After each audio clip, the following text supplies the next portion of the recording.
They sit in coffee shops with books that have more pages than most people read in a year. They pause mid-conversation, not because they've lost interest, but because their mind has just connected three seemingly unrelated ideas and they're trying to untangle the implications. They ask questions that make others uncomfortable, not out of malice, but because they genuinely cannot accept surface-level answers when deeper truths are begging to be explored.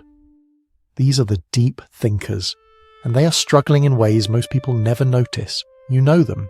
Maybe you are one of them. They're the ones who can't watch a movie without analysing the director's choices, who read between the lines of every conversation, who see patterns where others see randomness. They're the people who make others feel simultaneously inspired and exhausted, because spending time with them is like being asked to run a marathon when you only plan to take a walk.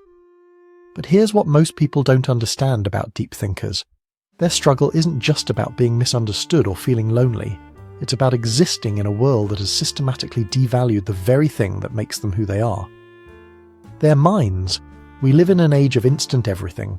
Instant coffee, instant messaging, instant opinions, instant solutions.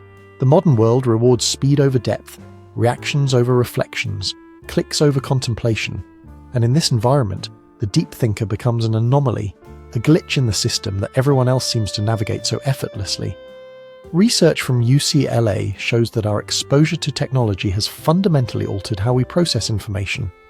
We've become visual learners who struggle with the kind of sustained, analytical thinking that once defined intellectual progress. Reading for pleasure has declined dramatically among young people, and with it, our capacity for the kind of deep engagement that feeds the contemplative mind. But the problem runs deeper than technology. There's something about our current culture that feels almost hostile to serious thought. We celebrate the quick comeback over the thoughtful response. We reward the person who can summarize complex issues in a tweet, not the one who can explain why those issues are actually more complicated than they appear. Deep thinkers feel this hostility in their bones. They watch as nuanced discussions get flattened into polarized debates. They see important questions dismissed because they don't have easy answers. They witness the triumph of volume over substance, of confidence over curiosity, and slowly they begin to question themselves. Maybe they're overthinking. Maybe they should just accept things as they are. Maybe their need to dig deeper, to understand the why behind the what, is just a form of self-indulgence. This is where the real tragedy begins. Because when deep thinkers start to doubt their own nature, when they try to compress their expansive minds into bite-sized thoughts, something essential gets lost. Not just for them, but for all of us. The irony is devastating. At a time when the world faces problems that require unprecedented levels of complex thinking, when we need people who can see connections across disciplines and imagine solutions that haven't been tried before, we're creating a culture that discourages exactly that kind of mind. Look at the great thinkers throughout history. Socrates was executed for asking too many questions. Galileo was persecuted for challenging accepted wisdom. Tesla died in obscurity despite laying the foundation for our modern electrical world. The pattern is clear and heartbreaking. Society consistently rejects the very people it needs most. Today's deep thinkers face a subtler but equally damaging form of rejection. They're not executed or imprisoned, but they are marginalized in ways that are almost invisible. They're told they're too serious, too intense, too complicated. They're encouraged to lighten up, to go with the flow, to stop making everything so difficult. But here's what those critics don't understand. Deep thinkers aren't choosing to be complicated. They're responding to a world that's inherently complicated, and they're doing so with the only tools they have, minds that refuse to accept simple answers to complex questions. When a deep thinker looks at a social problem, they don't just see the surface symptoms, they see the historical roots, the economic factors, the psychological dynamics, the cultural influences. They see how everything connects to everything else. And when they try to share this vision, when they attempt to map out these connections for others, they're often met with glazed eyes and polite requests to get to the point. The point? The point is that there is no point, not in the way most people understand points. The point is the exploration itself, the journey through ideas, the discovery of hidden patterns and unexpected connections. But in a world that values efficiency over insight, this kind of intellectual wandering feels like a luxury we can't afford. So deep thinkers learn to hide. They learn to translate their complex thoughts into simpler language, to pretend their insights came easily, to smile and nod when conversations turn shallow. They become experts at code switching, at presenting a more palatable version of themselves to a world that isn't ready for their full intensity. And in this hiding, in this constant translation and compression of their natural way of being, something breaks. They begin to feel like strangers in their own minds. The constant effort to dial down their intensity, to package their thoughts into digestible fragments, creates a kind of internal split. There's the authentic self that sees everything, questions everything, connects everything. And then there's the performance self that smiles at small talk, nods at superficial observations, and pretends that whether conversations are enough to sustain the human spirit. This split doesn't happen overnight. It's a gradual erosion, like water wearing away stone. Each time they bite their tongue instead of asking the follow-up question that could unlock a deeper truth. Each time they laugh politely at jokes that aren't funny, instead of wondering what pain those jokes might be masking. Each time they accept the easy explanation when their minds are screaming that there has to be more to the story.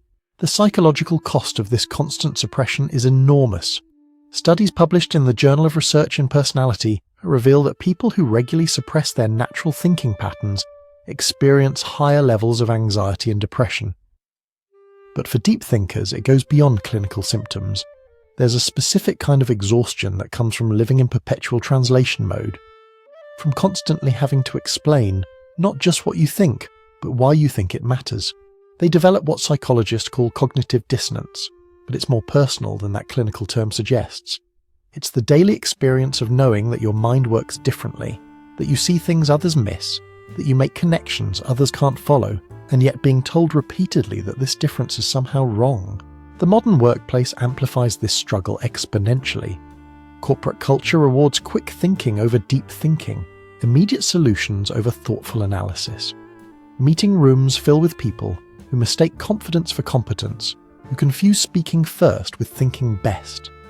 Deep thinkers watch as complex problems get oversimplified, as nuanced solutions get rejected for being too complicated, as their careful analysis gets dismissed in favour of whatever sounds good in a PowerPoint slide.